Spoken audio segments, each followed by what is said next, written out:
आज का हमारा टॉपिक है एप्लीकेशंस ऑफ प्रोबेबिलिटी। प्रोबेबिलिटी कहा जाता है किसी भी इवेंट के होने के चांस को या इम्कान को। तो आज की वीडियो में हम देखेंगे कि हम प्रोबेबिलिटी को किस तरह से डेली लाइफ में अप्लाई करते हैं। तो प्रोबेबिलिटी को हम डेली लाइफ में डिफरेंट जगहों पे अप्लाई करते हैं। मिसाल के तौर पर हम वेदर प्लानिंग में, यानी कि मौसम का जो हम हाल बताते हैं या मौसम की जो प्लानिंग होती है, हम बारिश का इम्कान है या नहीं है ये बता सकते हैं प्रोबेबिलिटी की मदद से।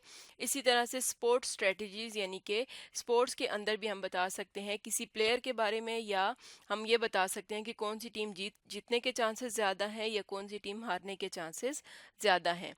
इसी तरह से इंश्योरेंस में भी हम बता सकते हैं, इंश्योरेंस में भी प्रोबेबिलिटी यूज़ की जा सकती है कि हम यहाँ पर कितने चांसेस हैं कि कोई इवेंट अकर होगा।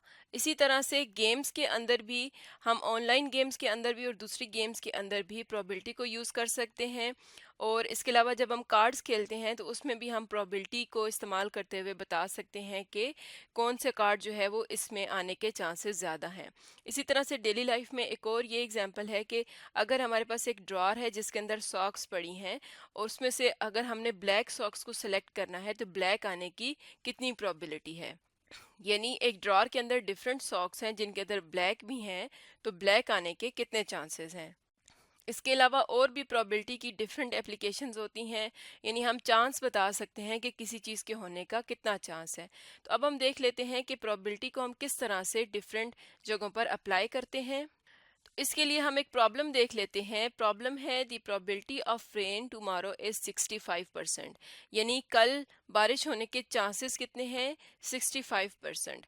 What is probability that it will not rain, तो बारिश ना होने के कितने चांसेस है ये हमने फाइंड आउट करना है। Right a fraction for your answer, और जो आंसर आएगा उसको हमने फ्रैक्शन की फॉर्म में भी लिखना है। तो हम देख सकते हैं कि यहाँ पर है प्रोबेबिलिटी ऑफ रेन, इसको मैं लिखूंगी पी, ब्रैकेट के अंदर लिखूंगी रेन। तो प्रोबेबिलिटी ऑफ रेन कितनी है, 65%। और हम जानते हैं कि जो टोटल प्रोबेबिलिटी होती है हमेशा टोटल प्रोबेबिलिटी परसेंटेज की फॉर्म में ये इक्वल होती है 100% के। टोटल प्रोबेबिलिटी 100% के इक्वल होती है। तो प्रोबेबिलिटी ऑफ नो रेन कितनी होगी, अगर प्रोबेबिलिटी ऑफ रेन 65% है तो नो रेन कितनी होगी, हम टोटल प्रोबेबिलिटी में से 65% को माइनस कर देंगे तो ये आ जाएगा 100% माइनस 65%। तो ये हमारे पास प्रोबेबिलिटी आ जाएगी या चांस आ जाएगा कि कितने चांसेस हैं कि बारिश नहीं होगी। तो इसको माइनस करेंगे तो ये आ जाएगा 35%। यानी अगर 65% चांसेस है कि बारिश होगी तो 35% चांसेस है कि बारिश नहीं होगी। तो ये हमारे पास प्रोबेबिलिटी आ गई। नेक्स्ट हमें कहा गया है right a fraction for your answer. तो हमने अपने आंसर के लिए फ्रैक्शन लिखनी है, तो इसको फ्रैक्शन में कन्वर्ट करना है। तो हम लिखेंगे 35% को हम लिख सकते हैं 35 डिवाइडेड बाय 100। अब हम इसको सिंप्लीफाई कर लेंगे। 5 7s आर 35 और 5 20s आर 100। तो ये हमारे पास प्रोबेबिलिटी आ गई नो रेन की, यानी बारिश ना होने के जो चांसेस थे वो 35% थे। और जब हम उसको फ्रैक्शन में कन्वर्ट किया तो क्या फ्रैक्शन आई, 7 डिवाइडेड बाय 20। तो इस तरह से प्रोबेबिलिटी को हम रियल लाइफ में यूज़ कर सकते हैं। इसी तरह से एक और हम एप्लीकेशन देख लेते हैं। नेक्स्ट एप्लीकेशन है a bag of razor contains 4 red 3 orange and 5 yellow razors, यानी एक बैग है जिसके अंदर कुछ रेजर्स पड़ी हैं जिनमें 4 रेड कलर की हैं, 3 ऑरेंज कलर की और 5 येलो कलर की।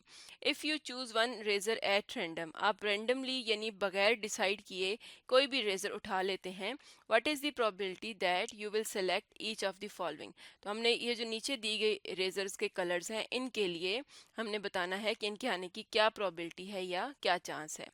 तो पहले है आ रेड रेजर। रेड रेजर आने के क्या चांसेस हैं, येलो रेजर आने के क्या चांसेस हैं, ग्रीन और ऑरेंज आने के कितने चांसेस हैं। तो रेड हमारे पास कितनी है, 4। तो यहाँ पर हम पहले लिख लेते हैं रेड रेजर्स कितनी हैं, 4। ऑरेंज कितनी है, 3। और येलो कितनी है, 5। येलो रेजर्स हैं 5। तो टोटल यहाँ पर अगर हम देखें तो इस बैग के अंदर टोटल रेजर्स कितनी हैं, हम ऐड कर लेंगे 4 + 3 + 5 को तो ये आ जाएगा 12।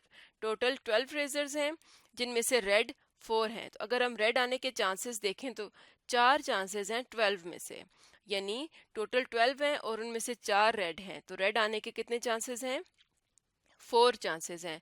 तो यहाँ पर मैं रेड रेजर के सामने लिख दूंगी कि इसकी जो प्रोबेबिलिटी है वो कितनी है। हम यहाँ पर लिखते हैं प्रोबेबिलिटी ऑफ रेड। तो ये कितनी है?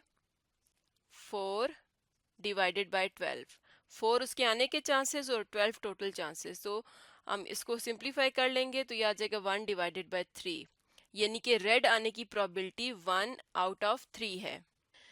इसी तरह से नेक्स्ट है येलो रेजर।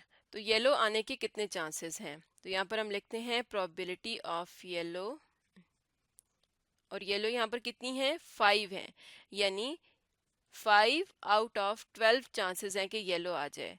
तो ये सिंप्लीफाई नहीं हो सकता, इसको इसी फॉर्म में रखेंगे तो प्रोबेबिलिटी ऑफ येलो कितनी है? 5 डिवाइडेड बाय 12। थर्ड पार्ट है अ ग्रीन रेजर। तो यहाँ पर हम देख सकते हैं कि हमें ग्रीन रेजर्स नहीं बताई गई, यानी बॉक्स के अंदर ग्रीन रेजर्स नहीं है। तो हम यहाँ पर लिखेंगे प्रोबेबिलिटी ऑफ ग्रीन। तो ग्रीन इसमें कितनी है? 0। ग्रीन रेजर है ही नहीं तो उसके आने का चांस भी 0 है। 0 आउट ऑफ 12 तो ये इक्वल होगा 0, यानी ग्रीन आने की प्रोबेबिलिटी कितनी है? 0। नेक्स्ट है एन ऑरेंज रेजर। तो ऑरेंज कितनी है? इसके अंदर 3 ऑरेंज हैं। तो हम यहाँ पर लिखेंगे probability of orange. Orange razor की कितनी प्रोबेबिलिटी होगी? 3 चांसेस हैं टोटल 12 में से। इसको हम सिंप्लीफाई करेंगे तो ये आ जाएगा 1 आउट ऑफ 4। तो हम इसको कहेंगे कि प्रोबेबिलिटी ऑरेंज रेजर की कितनी है? 1 आउट ऑफ 4।